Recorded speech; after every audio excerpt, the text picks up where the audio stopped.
अस्सलामुअलैकुम dear students, welcome back to Metanova Academy by doctor Rashma. आज के लेक्चर में हम स्टार्ट करेंगे chapter 3 of class 9 biology, that is the cell.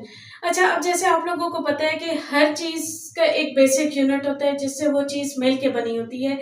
Same इसी तरह से हमने क्या करना है, हमने पढ़ना है कि ह्यूमंस का बेसिक यूनिट क्या है या लिविंग ऑर्गेनिजम्स का बेसिक यूनिट क्या है। तो उसको हम स्टडी करेंगे इस चैप्टर में इंशाल्लाह।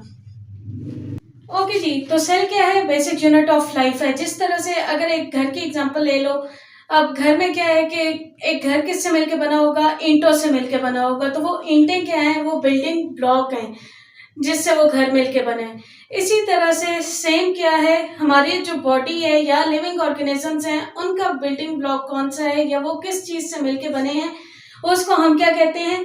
सेल बोलते हैं। तो सेल क्या है? Basic unit of life. ये याद रखना है, एमसीक्यू इसमें से आता होता है।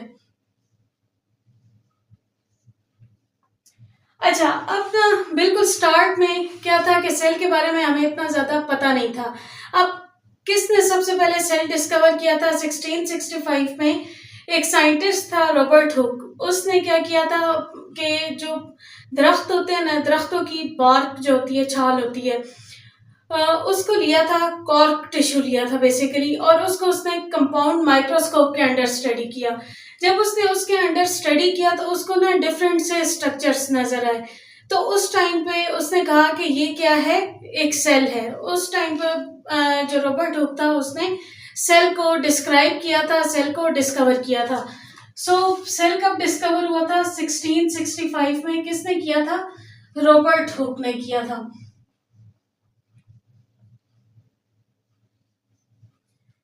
अच्छा, 1665 के बाद ना काफी टाइम कोई डिस्कवरी नहीं हुई सेल के बारे में। हमें बस इतना ही पता लगा कि अच्छा, एक सेल नामी चीज एक एग्जिस्ट कर रही है जो कि क्या है? एक बेसिक यूनिट है लिविंग ऑर्गेनिजम्स का।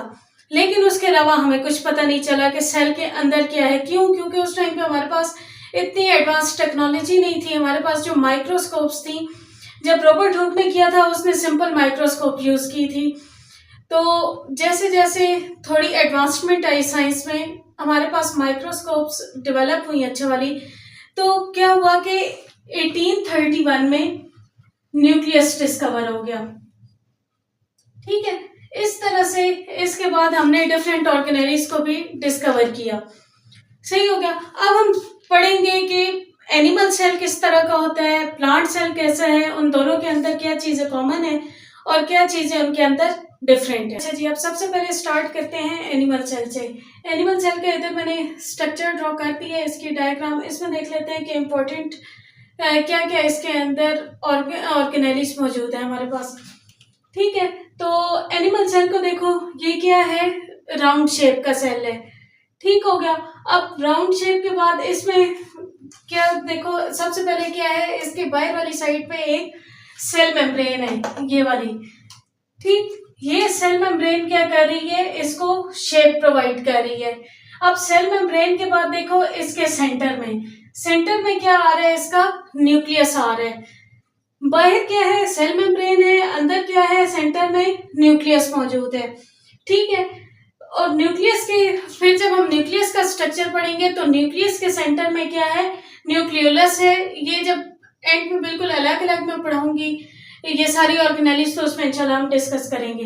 उसके अलावा अब क्या है? ये जिसके अंदर ये सारी ऑर्गेनेलीज मौजूद है, ये वाली, ये क्या है? साइटोप्लाज्म है। ठीक, एक फ्लूइड लाइक सा स्ट्रक्चर है जो कि अलाउ करता है डिफरेंट ऑर्गेनेलीज को कि वो उसके अंदर है, एक मीडियम प्रोवाइड कर रहा है और डिफरेंट केमिकल रिएक्शंस इसके अंदर हो रहे हैं। अब बाकी ऑर्गेनेलीज कौन कौन सी हैं इसके अंदर देख लो। ये क्या है? इस तरह से ये थोड़ा सा रफ सा स्ट्रक्चर लगेगा जिसको हम क्या कहते हैं? Endoplasmic reticulum. अब इस एंडोप्लाज्मिक रेटिक्यूलम के दो पार्ट्स हैं, एक है रफ एंडोप्लाज्मिक रेटिक्यूलम, एक है स्मूथ एंडोप्लाज्मिक रेटिक्यूलम। रफ को रफ एंडोप्लाज्मिक रेटिक्यूलम क्यों बोल रहे हैं? क्योंकि ये देखो, इसकी ना अपीयरेंस बहुत रफ सी लग रही है। क्यों? क्योंकि इसके ऊपर राइबोसोम्स मौजूद हैं। ठीक है, अब वन बाय वन इनका फंक्शन हम पढ़ेंगे, उस टाइम पे मैं बताऊंगी कि राइबोसोम्स का क्या फंक्शन है। अभी जस्ट ना इन चीजों को मेमोराइज कर लो। और ये बिल्कुल स्मूथ अपीयरेंस है, इसके ऊपर कुछ भी मौजूद नहीं है सिवाय इसकी अपनी मेम्ब्रेन्स के। तो ये क्या है, स्मूथ एंडोप्लाज्मिक रेटिक्यूलम। सेम इस तरह से ये इधर एक और ऑर्गेनेली है, ये क्या है, माइटोकॉन्ड्रिया है। अब इसके अंदर देखो वैक्यूल्स हैं, वैक्यूल साइड में। अच्छा, अब इसमें सारी चीजें क्या देखने वाली है कि इसकी आउटर मोस्ट कवरिंग क्या है, सेल मेम्ब्रेन ही है। सेल मेम्ब्रेन के बाहर और कोई चीज नहीं है। सेंटर में इसके क्या है, न्यूक्लियस मौजूद है। ठीक हो गया। और इसके जो वैक्यूल्स हैं, वैक्यूल्स साइड्स पे पड़े हुए हैं, ना कि सेंटर में पड़े हुए हैं। इन पॉइंट्स को याद रखना, ये किस में हेल्पफुल करेंगे, हमें प्लांट सेल को एनिमल सेल से डिफ्रेंशिएट करने में हेल्प आउट करेंगे। अब वन बाय वन इन सब चीजों का जितनी हमने पढ़ ली है कि सेल मेम्ब्रेन भी है, न्यूक्लियस भी है और माइटोकॉन्ड्रिया है, राइबोसोम्स है, तो आखिर इन सब के काम क्या है। अभी जस्ट ना हम वन लाइन फंक्शन इनका पढ़ेंगे, बाद में एक एक स्ट्रक्चर को हम डिटेल में स्टडी करेंगे इंशाल्लाह इस चैप्टर में।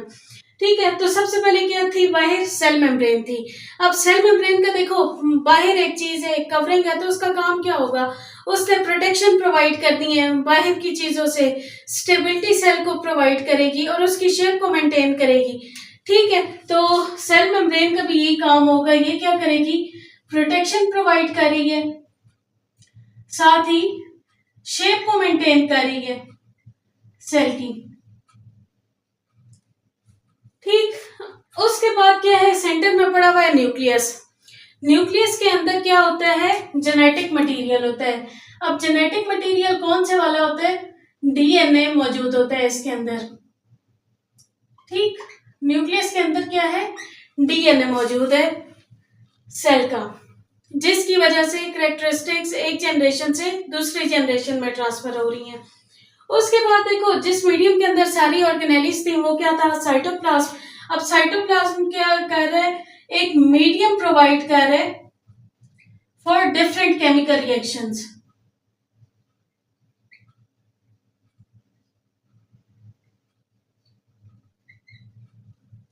उसके बाद नेक्स्ट क्या है, गोल्जी अपरेटस है। गोल्जी अपरेटस, ये जो इधर मेम्ब्रेन लाइक एक स्टैक लाइक सा स्ट्रक्चर नजर आ रहा है ना, इसको हम कहते हैं गोल्जी अपरेटस।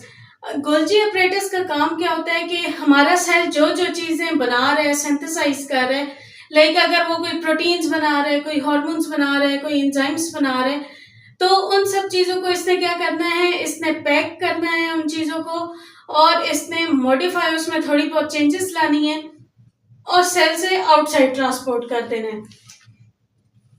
तो गोल्जी अपरेटस किस में इन्वॉल्व है, पैकेजिंग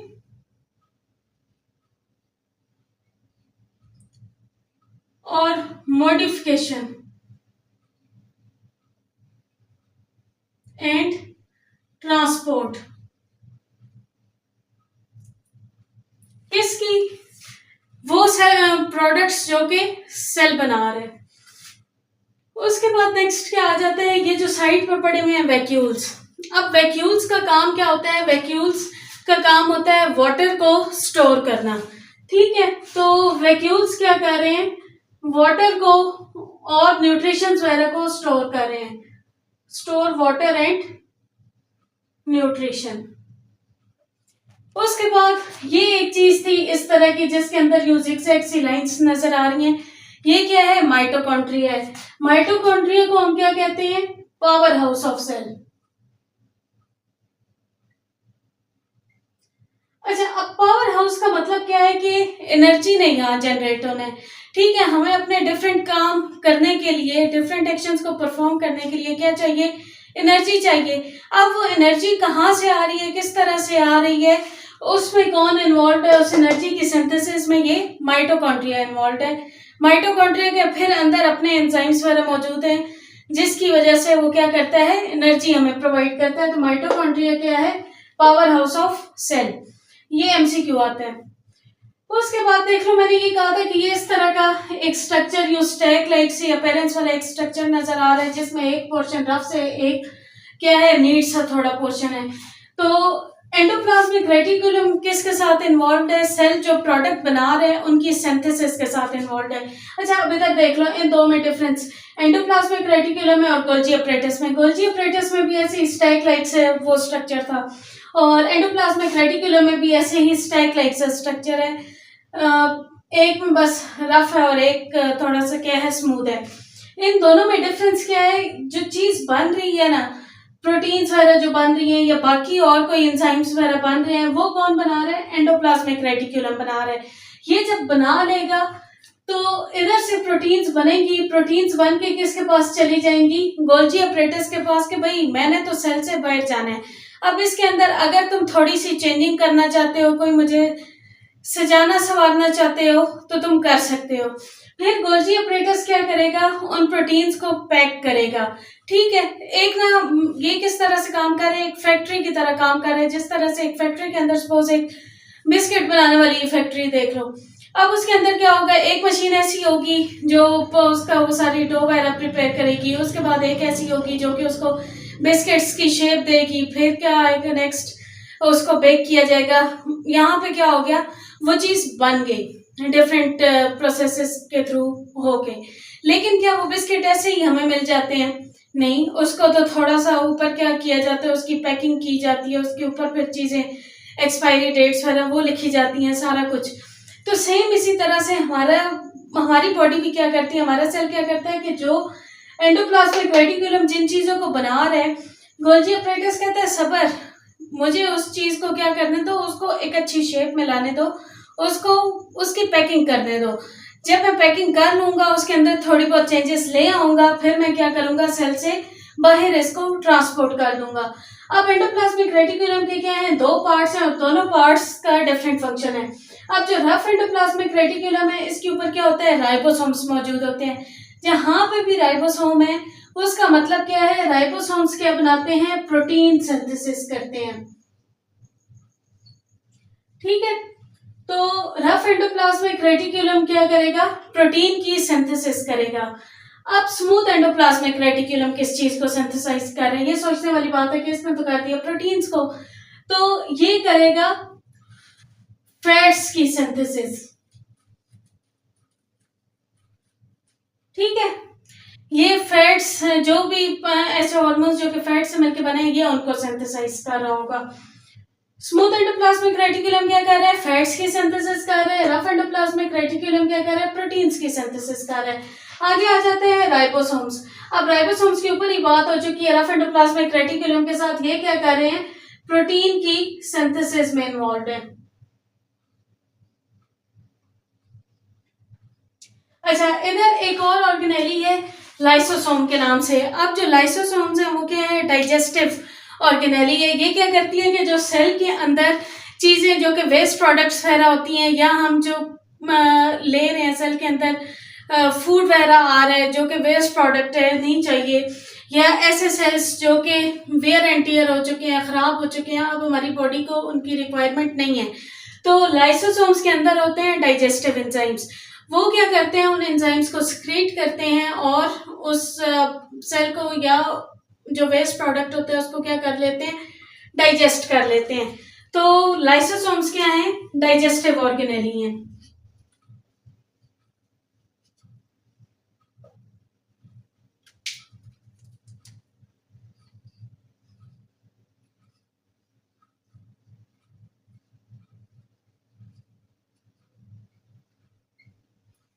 होप सो कि इधर तक समझ आ गया होगा आप लोगों को। हमने क्या पढ़ा था? एक एनिमल सेल पढ़ा। एनिमल सेल की हमने बात की, बाहर क्या है? इसका सेल मेम्ब्रेन है। सेल मेम्ब्रेन के बाहर और कोई चीज नहीं है। सेल मेम्ब्रेन का काम क्या है? ये प्रोटेक्शन प्रोवाइड कर रही है, शेप मेंटेन कर रही है और सेल को सपोर्ट प्रोवाइड कर रही है। फिर सेंटर में हमने बात की थी, सेंटर में इसके क्या है?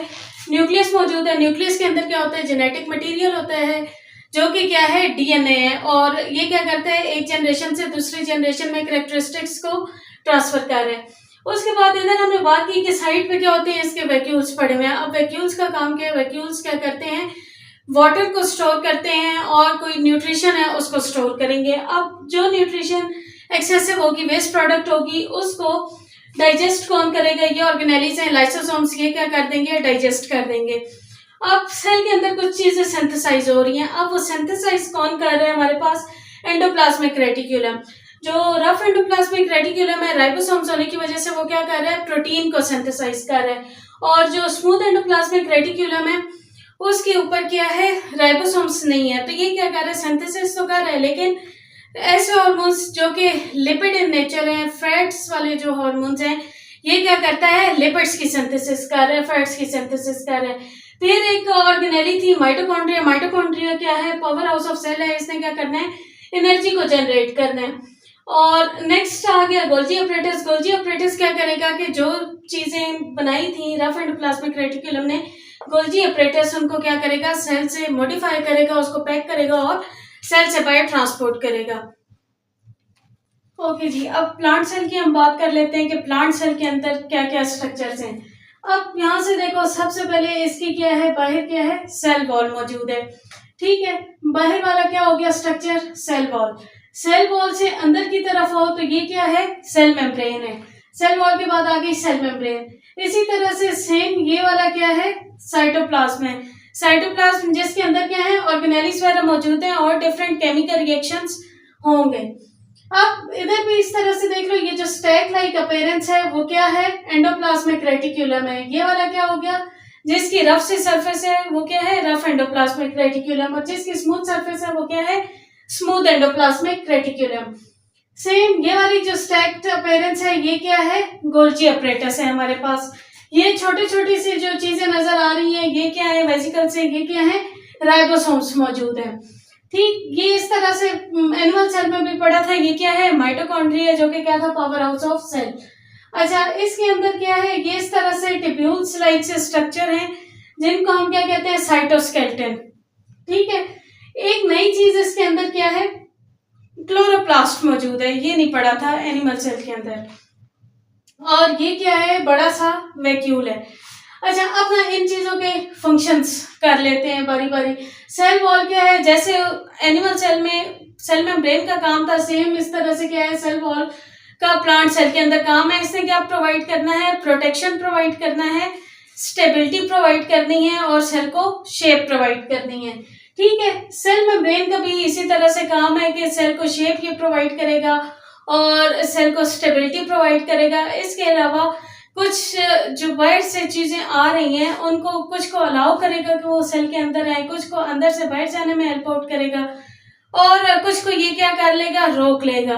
तो ये क्या होगी, सेमी परमिएबल मेम्ब्रेन के कुछ चीजों को ये अलाउ करेगी, कुछ चीजों को ये अलाउ नहीं करेगी। इसमें डिटेल में हम डिस्कस करेंगे जब हम पढ़ेंगे चैप्टर को। अच्छा, फिर क्या है, यहाँ पे न्यूक्लियस है।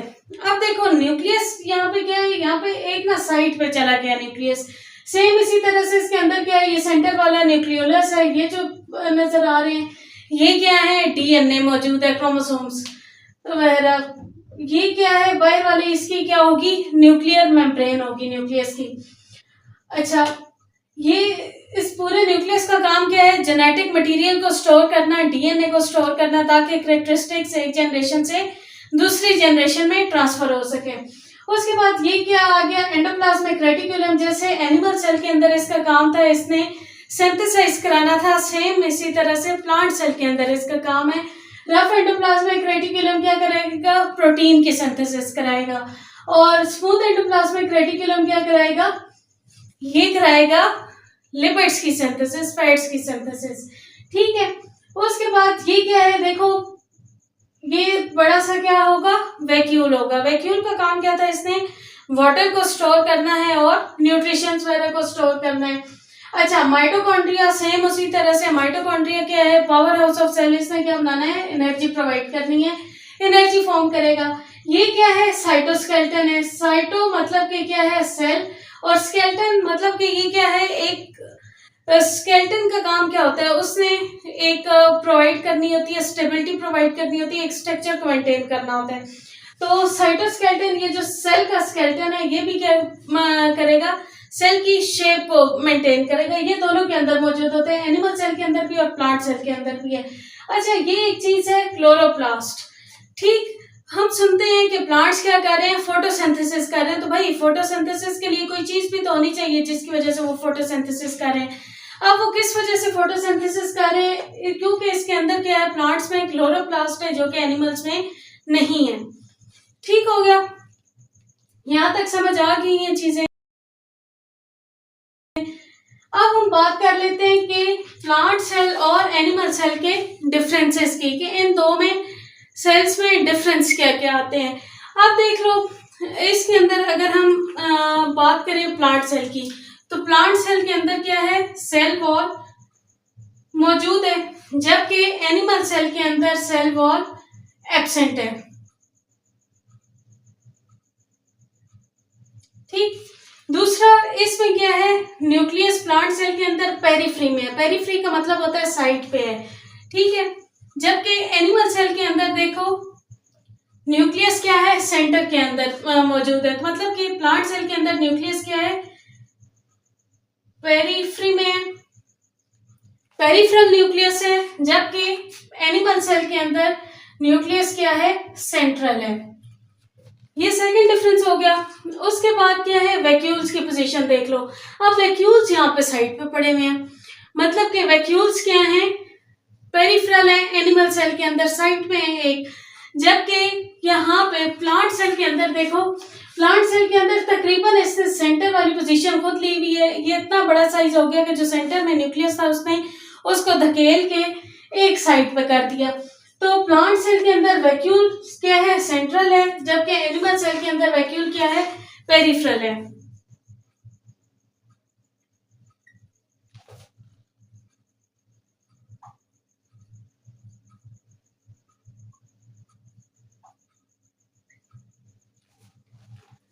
अच्छा, इसके अंदर एक और क्या चीज है, क्लोरोप्लास्ट मौजूद है। ठीक है, क्लोरोप्लास्ट की वजह से ये क्या करता है, फोटोसिंथेसिस कर रहा है।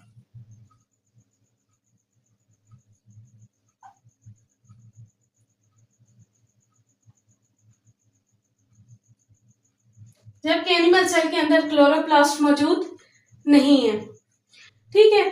अब कौन कौन सी चीजें कॉमन है, इसके अंदर भी सेल मेम्ब्रेन है, उसके अंदर भी सेल मेम्ब्रेन है, इसमें भी गोल्जी अपरेटस, एंडोप्लाज्मिक रेटिकुलम्स मौजूद हैं, इसके अंदर भी क्या मौजूद है, गोल्जी अपरेटस भी है, एंडोप्लाज्मिक रेटिकुलम भी है, राइबोसोम्स वगैरह भी मौजूद हैं। तो ये सारी क्या आ जाती हैं, सिमिलरिटीज आ जाती हैं, और डिफरेंसेस क्या है ये जो मैंने बता दिए कि प्लांट सेल के अंदर सेल वॉल है, एनिमल सेल के अंदर सेल वॉल नहीं है। प्लांट सेल के अंदर क्या है, वैक्यूल्स सेंट्रल है, एनिमल सेल के अंदर वैक्यूल पेरिफेरल है। प्लांट सेल के अंदर न्यूक्लियस पेरिफेरल है, एनिमल सेल के अंदर न्यूक्लियस सेंट्रल है।